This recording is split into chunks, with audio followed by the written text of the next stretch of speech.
अवधूत चिंतन श्री गुरुदेव दत्त. श्रोते हो नमस्कार. आपण श्रवण करत आहात श्री गुरुचरित्र मराठी कथासार स्वरूपामध्ये. यामधील अध्याय 25. चला या दिव्य अध्यायाचे कथेचे श्रवण करूयात. सिद्धमुनींचा जय जयकार करीत नामधारक म्हणाला, योगीराज, तुम्ही खरोखर संसार सागर तारक आहात. मला आता याची खात्री पटली आहे. तुम्ही मला परमार्थ सांगून माझ्यावर अनंत उपकारच केले आहेत. श्री गुरु नरसिंह सरस्वती हे त्रैमूर्ती अवतार आहेत. जे लोक अज्ञानी असतात त्यांना ते सामान्य मनुष्य वाटतात, पण ज्ञानी लोकांना प्रत्यक्ष म्हणजे साक्षात परमेश्वर वाटतात. श्रीगुरूंनी त्रिविक्रम भारतीला आपले खरे परमेश्वरी रूप दाखवले आणि त्यांचे अज्ञान दूर केले. मग पुढे काय झाले ते आपण मला सविस्तर सांगण्याची कृपा करावी. नामधारकाने अशी विनवणी केली तेव्हा सिद्धयोगी म्हणाले, वत्सा, नामधारका, त्या श्रीगुरूंची लीला खरोखरच अगम्य आहे. त्यांच्या सर्व लीला मी सांगू लागलो तर फार वेळ लागेल. ती कथा खूप मोठी होईल, पण थोडेफार मी तुला सांगतो, ऐक. विदुरा नगरामध्ये एक यवन राजा होता. तो अत्यंत क्रूर आणि कमालीचा ब्राह्मण द्वेष्टा होता. तो नित्य पशुहत्या करीत असे आणि आपल्या सभेमध्ये ब्राह्मणांना बोलावून त्यांना वेद म्हणायला सांगत असे. तो मोठमोठ्या विद्वान आणि ज्ञानी ब्राह्मणांना आपल्याकडे बोलावून सांगत असे, तुम्ही माझ्या येथे सर्व वेद म्हणा, मी तुम्हाला भरपूर पैसा देईन. जो कोणी मला वेदार्थ सांगेल त्याची मी विशेष पूजा करीन. त्यामध्ये जे ज्ञानी असत ते सांगत, आम्ही मतिहीन म्हणजे अज्ञानी आहोत, आम्हाला वेदातले काहीही समजत नाही, आणि असे सांगून ते तिथून काढता पाय घ्यायचे. परंतु जे मूर्ख आहेत, अज्ञानी आहेत, ते पैशाच्या लोभाने त्या यवनाकडे जाऊन वेदपठन करत असत. त्यावेळी यज्ञकांडाचा अर्थ ऐकताना तो दुष्ट यवन राजा कुत्सितपणे हसून म्हणायचा, तुम्ही ब्राह्मण यज्ञ करता तेव्हा पशुहत्या करता, ती तुम्हाला चालते. बघ, आम्ही पशुहत्या केली तर काय बिघडले. आणि असे बोलून तो ब्राह्मणांची यथेच्छ निंदा नालस्ती करायचा. जो विद्वान असेल त्याला भरपूर धन देत असे. ही बातमी ऐकून ठिकठिकाणचे अनेक ब्राह्मण केवळ धनाच्या लोभाने त्या यवनाकडे येऊन त्याला वेद म्हणून दाखवित असत. या कलियुगामध्ये जे मतिहीन आहेत, मदोन्मत्त आहेत, द्रव्य लोभी असतील, ते यमलोकाला जाण्याच्या योग्यतेचे असतील, यामध्ये तिळमात्र शंका नाही. एकदा काय झाले, द्रव्यलोभी असे 2 ब्राह्मण त्या विदुरा नगरामध्ये आले. ते त्या यवन राजाला भेटले आणि आपली कीर्ती आपणच सांगू लागले. ते म्हणाले, आम्ही सर्व वेदांचे सांगोपांग अध्ययन केले आहे. सगळे वेद आम्हाला तोंडपाठ आहेत. वेदांविषयी आमच्याबरोबर वादविवाद करण्यासाठी 4ही राष्ट्रांमध्ये कोणीही नाही. तुमच्या नगरामध्ये कोणी असतील तर त्यांना आमच्याशी वेदचर्चा करण्यासाठी बोलवावे. राजाने ते आवाहन स्वीकारले. त्याने आपल्या नगरातील विद्वान ब्राह्मणांना बोलावून घेतले. राजा त्यांना म्हणाला, तुम्ही या 2 ब्राह्मणांशी वेदांविषयी चर्चा करा. तुमच्यापैकी जो जिंकेल त्याला मी भरपूर धन देईल. त्यावरती ते विद्वान ब्राह्मण म्हणाले, हे दोन्ही ब्राह्मण प्रकांड पंडित आहेत. त्या दोघांना जिंकू शकेल असं आमच्यामध्ये कुणीही नाही. हे आमच्यापेक्षा थोर आहेत.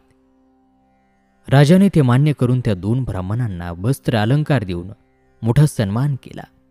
त्यांची हत्तीवरून मिरवणूक काढली. राजाने केलेल्या सन्मानाने त्या दोघांना अधिकच गर्व झाला. ते राजाला म्हणाले, आमच्याशी वादविवाद करण्यासाठी कोणीही मिळत नाही, मग आमचे मोठेपण सिद्ध कसे होणार? आता आम्ही अन्यत्र जातो. आमच्याशी वादविवाद करण्याला जो कोणी भेटला तर त्याच्याशी आम्ही चर्चा करू. कोणी मिळाला नाही तर जयपत्र घेऊन पुढे जाऊ. राजाने ते मान्य केले. मग राजाचे संमतीपत्र घेऊन ते दोघे ब्राह्मण गावोगाव फिरू लागले.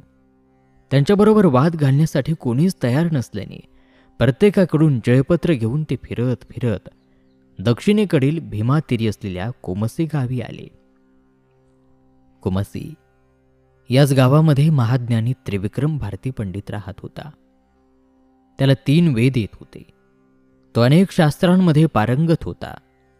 त्या गर्विष्ठ ब्राह्मणांना गावातील लोकांकडून त्रिविक्रम भारतीची माहिती समजली आणि मग ते त्रिविक्रम भारतीकडे गेले. त्यांना म्हणाले, तू स्वतःला मोठा त्रिवेदी समजतोस, मग आमच्याशी चर्चा करण्यासाठी तयार हो, नाहीतर आम्हाला जयपत्र लिहून दे. त्या ब्राह्मणांचे हे उन्मत्त बोलणे ऐकून त्रिविक्रम भारती म्हणाले, अहो 3 कसले? एक सुद्धा वेद मला येत नाही. मला वेदांमधले काहीही कळत नाही.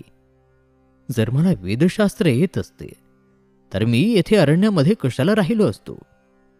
मला जर वेद येत असते तर सर्व राजांनी मला वंदन केले असते. तुमच्याप्रमाणे सुखोपभोग मला मिळाले असते. मला काहीच येत नाही. म्हणून तर एक संन्यास वेश धारण करून मी वनामध्ये राहतो. मी एक सामान्य भिक्षुक आहे. तुमच्याशी बरोबरी मी कशी करणार? त्रिविक्रम भारतीचे हे बोलणे ऐकताच ते 2 ब्राह्मण भयंकर संतापले आणि ते म्हणाले, आमच्याशी वादविवाद करण्यासाठी या जगामध्ये कोणीही नाही का? आम्ही सगळे राज्य फिरलो, पण आमच्याशी बरोबरी करू शकेल असं कोणीही नाही. आता आम्हाला जयपत्र लिहून दे, नाहीतर आमच्याशी वादविवाद कर. त्रिविक्रम भारतीने त्यांना अनेक प्रकारे समजावले, पण ते काही ऐकायला तयार होईनात. त्रिविक्रम भारतीने विचार केला, या ब्राह्मणांना भलताच गर्व झाला आहे. हे अनेकांचा अपमान करीत आहेत. आता यांना चांगली शिक्षा होईल. त्रिविक्रम भारती त्या ब्राह्मणांना म्हणाला, आपण गाणगापुराला जाऊया. तेथे आमचे गुरु आहेत. त्यांच्या समक्ष तुम्हाला जयपत्र दिले जाईल. त्या दोघांनी ते मान्य केले. ते मेण्यामध्ये बसून गाणगापुराकडे निघाले. त्रिविक्रम भारतीसारख्या परमज्ञानी पुरुषाला पायी चालत यायला लावले. त्यामुळे ते अल्पायुषी झाले. गाणगापुराला आल्यावर त्रिविक्रम भारतीने श्रीगुरूंच्या पाया पडून त्यांना सर्व हकीकत सांगितली. श्रीगुरूंच्या सर्व काही लक्षात आले. मग ते मंदस्मित करीत त्या दोघा ब्राह्मणांना म्हणाले, तुम्ही दोघे कशासाठी इथे आला आहात? आम्ही संन्यासी. आमच्याशी वाद घालून तुम्हाला काय मिळणार? समजा तुम्ही आमचा पराभव केला तर तुम्हाला कसलाही रस नाही. आम्ही बोलून चालून संन्यासी. आम्हाला हार जीत सारखीच. तुम्ही आम्हाला जिंकले तरी तुमचा काय फायदा? असे बोलून श्रीगुरूंनी त्यांना परावृत्त करण्याचा प्रयत्न केला, पण पालथ्या घड्यावर पाणी. विनाशकाले विपरीत बुद्धी. ते ब्राह्मण म्हणाले, जयपत्र मिळवणे ही आमची प्रतिष्ठा आहे. तेव्हा आमच्याशी चर्चा करा, नाहीतर दोघेही जयपत्र लिहून द्या. मग श्रीगुरू त्यांना म्हणाले, ब्राह्मणांनो, इतका गर्व योग्य नाही. गर्व म्हणजे सर्व विनाशाचे मूळ आहे. या गर्वामुळेच बाणासूर रावण कौरव लयाला गेले. वेद अनंत आहेत. ब्रह्मादिकांनाही वेदांचा थांगपत्ता लागला नाही. वेद अनादी अनंत आहेत. त्याविषयी आपण कसली चर्चा करणार? तेव्हा गर्व सोडा. तुम्ही स्वतःला चतुर्वेदी म्हणवता, मग वेदांताविषयी तुम्हाला काय माहीत आहे? श्रीगुरूंनी त्यांना बरोबरीने समजाविण्याचा प्रयत्न केला, पण त्याचा काहीही उपयोग झाला नाही. ते ब्राह्मण अत्यंत गर्वाने म्हणाले, आम्ही 3 वेदांचे सांगोपांग अध्ययन केलेले आहे. ही कथा सांगून सिद्धयोगी नामधारकाला म्हणाले, नामधारका, त्या गर्विष्ठ ब्राह्मणांना श्रीगुरूंनी काय उत्तर दिले? ती मोठी अपूर्व कथा आहे. ती मी तुला सांगतो, ती एकाग्र चित्ताने ऐक. आणि श्रोते हो, अशा रीतीने गुरुचरित्रातील हा 25वा अध्याय या ठिकाणी समाप्त होत आहे. श्रीगुरूंच्या या दिव्य कथेचा उत्तरार्थ आपणही श्रवण करूयात गुरुचरित्रातील पुढील, अर्थात 26व्या अध्यायामध्ये, पुढील व्हिडिओमध्ये. तोपर्यंत पाहत रहा मीड फॉर मराठी. नमस्कार, धन्यवाद. अवधूत चिंतन श्री गुरुदेव दत्त.